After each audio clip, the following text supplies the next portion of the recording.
A high performance team is very different from a team that has the KRS defined and the productivity is defined, measurables are defined. That's a team. They are producing it. You're happy. Business is happening. What happens if you expect that team to produce 30%, 40% more than what they're producing today?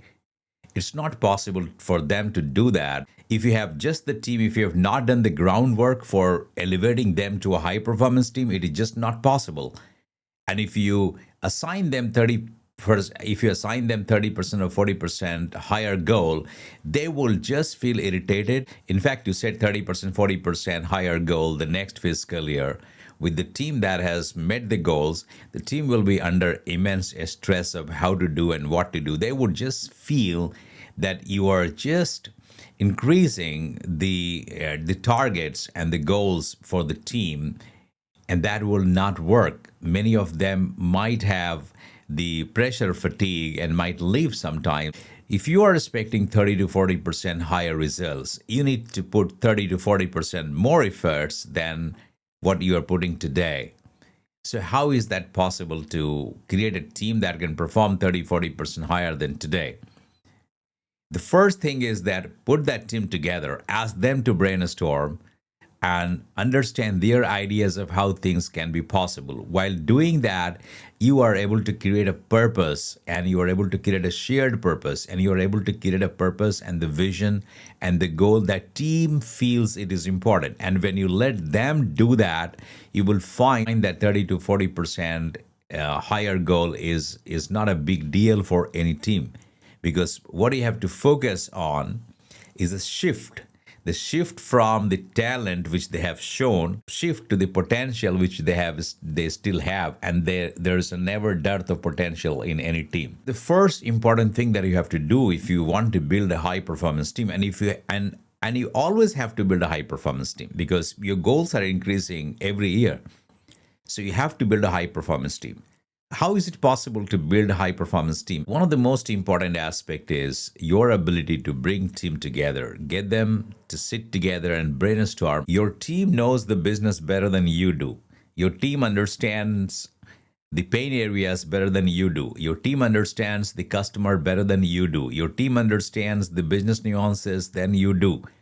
So if you understand that the team is sitting on the wealth of insights, those insights are with them. Your responsibility as a leader is to bring that out, is to facilitate a conversation where the team brings out the best of their ideas on the table. In the process, they create a shared vision and purpose for the team. That is the first step that is very important. So if you're able to bring team together, brainstorm and create a shared purpose, they themselves will give you the target, a higher target that you probably were wanting. But if you just come to the team as a manager and say next year our target is 25, 30%, 40% growth, and you are doing that because your manager has given you the higher goal, that does not work. It will create a stress in the team. Once you set up the purpose and the team is in complete alignment, next step for you is to build capability in the team. Facilitate what is it that they need to be successful? What are the tools that they need to be successful? What are the knowledge base that they need to be successful? Each one of them might need coaching, might need feedback, they might need certain systems and processes. They might need some experts to come and talk to. You have to facilitate as a leader and get them what they need to get onto the launchpad. You need to facilitate and get them things that they need to carry with them on their next fiscal year goals. That's very important because that is what will help them perform better in all times. And you're reaching out to them to understand where there are blockages and who needs what kind of help and support, because in the team you have different people with different capabilities, different mindset, different skill sets.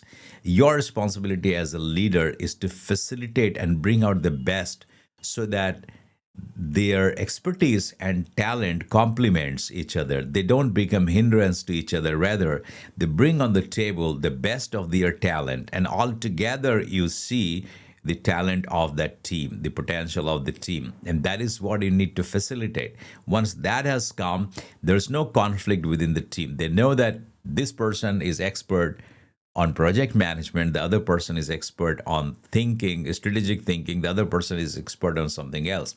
So if there are 10 people in the team, you need to understand the top three capabilities that each one of them have, bring them onto the table. So you have 30 capabilities that will come onto the table. And you don't do that, it is the team that does that together. And when they're working on the project, they exactly know who is the expert and who should be put where. Now imagine a situation, if your talent mix is positioned in the wrong direction on the wrong spots, what will happen? It will not work. It will create more conflicts within the team. Remember, the capability building can be done within. The team is pretty okay to help each other, support each other, complement each other, and that is how they build capability. If there is a need, you seek an outside help to support them as well. The next important aspect is you have to create a culture, a conducive culture where people don't feel threatened when they have some idea and they want to talk about that idea. They should feel that they should approach you. They can talk to you anytime. They can call you anytime. You don't maintain a power distance with your team. Never, ever. So create a psychological safety for the team to be open and talk things to you. Then the next step is how you make them accountable. Forget the term accountable today, because the term accountable, when you use, people feel threatened. It's not about accountability. It is about you understanding teams' goals and their targets and timelines, and then talk to them how they are doing and what help they need. When the team is working on the larger project, you will find that team would every now and then need your help and support for clearing path for them, and that's the role that you have. In that process, you will understand that people have started taking the self accountability for a lot many things. When the purpose is clear for the team, you will find that you have the metrics and measurements already created right in the beginning, and team themselves is reviewing against those timelines and those goals, and that is how it works. So your role as a leader is not an authority who goes and tells them what to do and how to do. Your role as a leader is to understand that you are building a team. You are not leading a team at that point of time. That's very important. That's the shift. And the last role that you have as a leader is to sustain that. Because if you create a high performance team, the goal is achieved, they might feel down sometimes. How do you sustain that high performance team is the key to your success. Build systems and processes, and you need to connect much better with your management.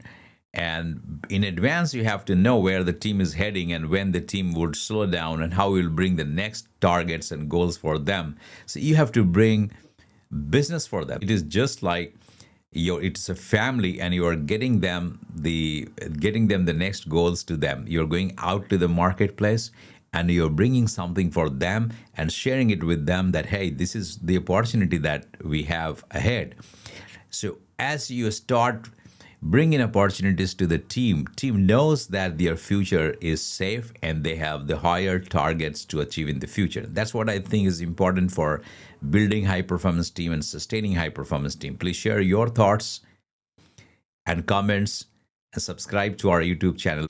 You can find a lot of leadership insights from me. We have a lot of insights from the CEOs, CXOs, and thought leadership on our YouTube channel, Siraj Unleashing Talent. So tune in and stay updated. Thank you.